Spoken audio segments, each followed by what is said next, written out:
from the SABC's acting political editor, Sophie Mukwena, a little earlier on. President Robert Mugabe has spoken out for the first time since he was forced out of Zimbabwe's presidency after 38 years. Now, before we hear what he had to say, let's take a look at how those events unfolded at the end of last year. On the 6th of November 2017, President Robert Mugabe fired his first vice president, Emmerson Mnangagwa. The official reason for that expulsion from the presidency was that he consistently and persistently exhibited traits of disloyalty, disrespect, deceitfulness, and unreliability. And then on the 13th of November, the army warned that the military would step in to deal with the spate of purges that had gripped the governing party. The next day, army trucks were seen moving from military bases to the Harare city centre. On the 15th of November 2016, it was reported that the army had confined President Robert Mugabe to his private residence in Borrowdale, known as Blue Roof. The military vehicles also blocked roads outside Parliament. The state broadcaster, the Zimbabwe Broadcasting Corporation, was seized by the military. On the 18th of November 2017, Zimbabweans took to the streets in support of calls for President Mugabe to step down. And on the 19th of November last year, President Mugabe delivered a much-anticipated address to the nation.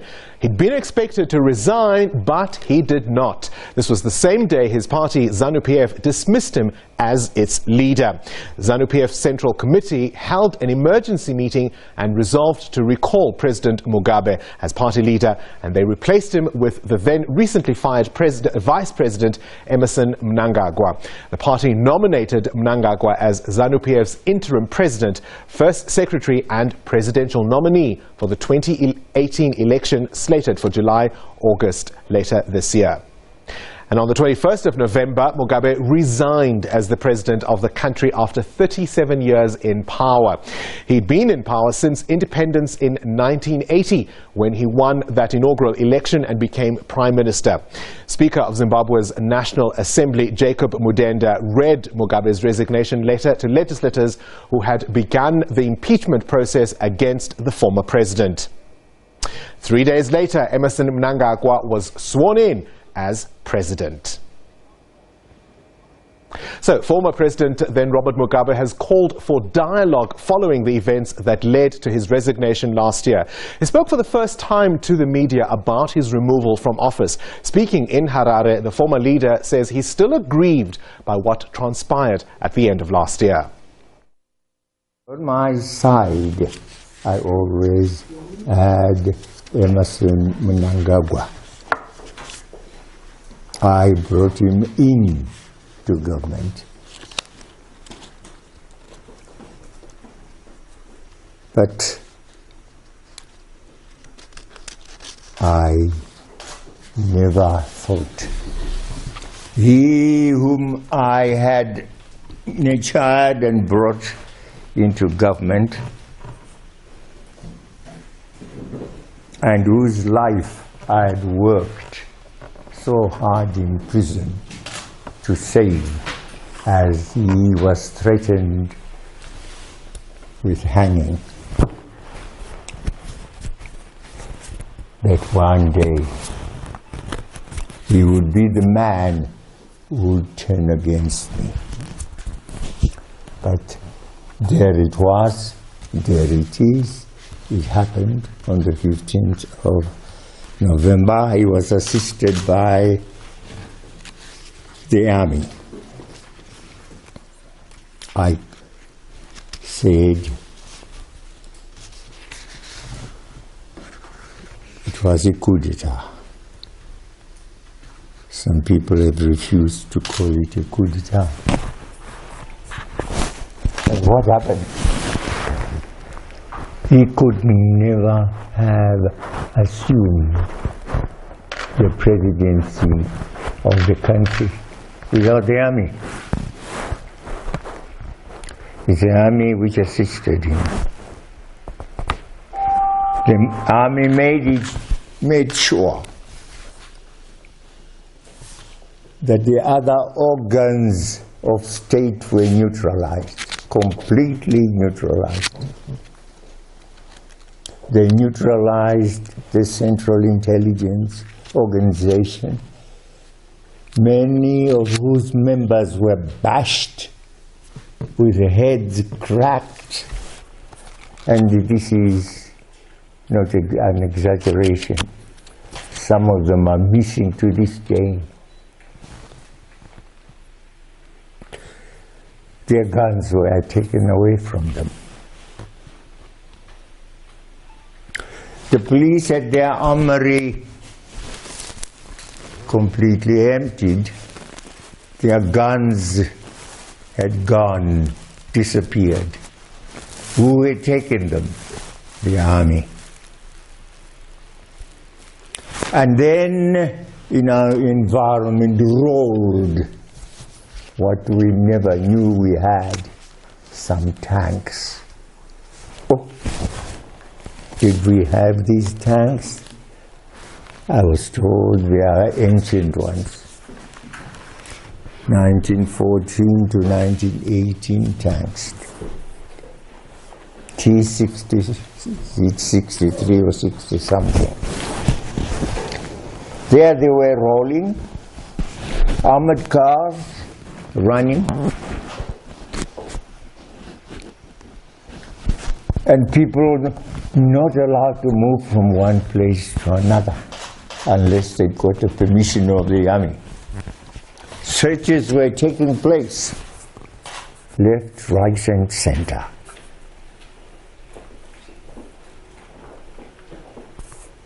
Persons being arrested.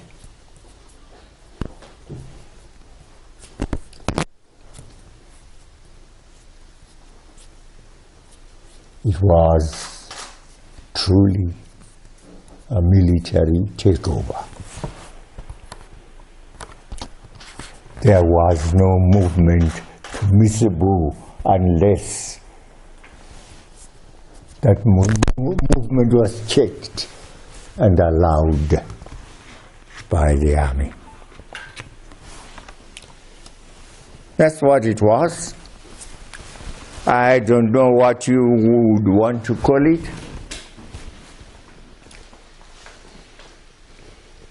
But our people had not experienced such an environment before. We had prided ourselves on being very democratic. Every day,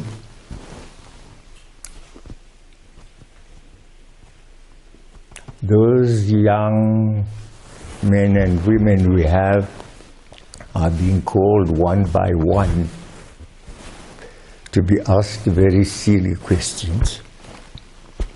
Where is Jonathan? Professor Jonathan Moyo? Where is Kasukwere? Where is Joao? They don't know. They are mere cooks, they are mere messengers, gardeners. You don't expect them to know. Why worry them? Ask me. I don't even know where they are. Yes, once upon a time, we assisted them to get to safety. Guns, volleys of bullets were being fired at their houses, on their houses. And the cry came, please, please, and it was my wife. Mama, save us, please save us. I wasn't there. She organized some of has security, and say, go.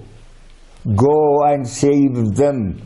What happens to you, I don't know. You may die on the way, but go. And she put together the cars and the persons that she had. I wasn't here. And so they were brought to here, to our house. Professor Jonathan Moyo, Kasukwere, and their families. The one had about 4 children, wife and 4 children. The other, wife and 3 children. And we kept them here and said to them, we will keep your families. We said that to the men, but you men find your way out. Go where you can, but we will keep your wife and the children here and save them. And so they left. We don't know how, and we don't know where they went. And we kept their families here until the situation was slightly better. Then they asked to get back to their homes. Today Emerson is no longer on my side. I'm no longer the president. He is. I called him president the other day and he said, oh, no, don't please call me president. Call me Emerson. I said, I can't call you Emerson anymore. Okay, I'll call you ED.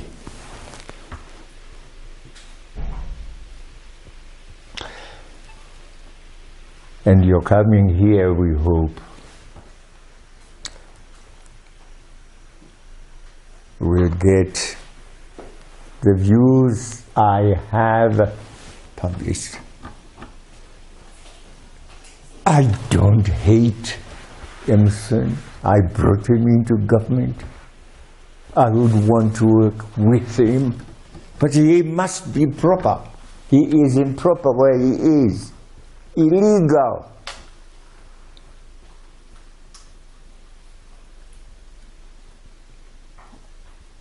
And if it is to correct that illegality that he would want me to discuss with him, I'm willing.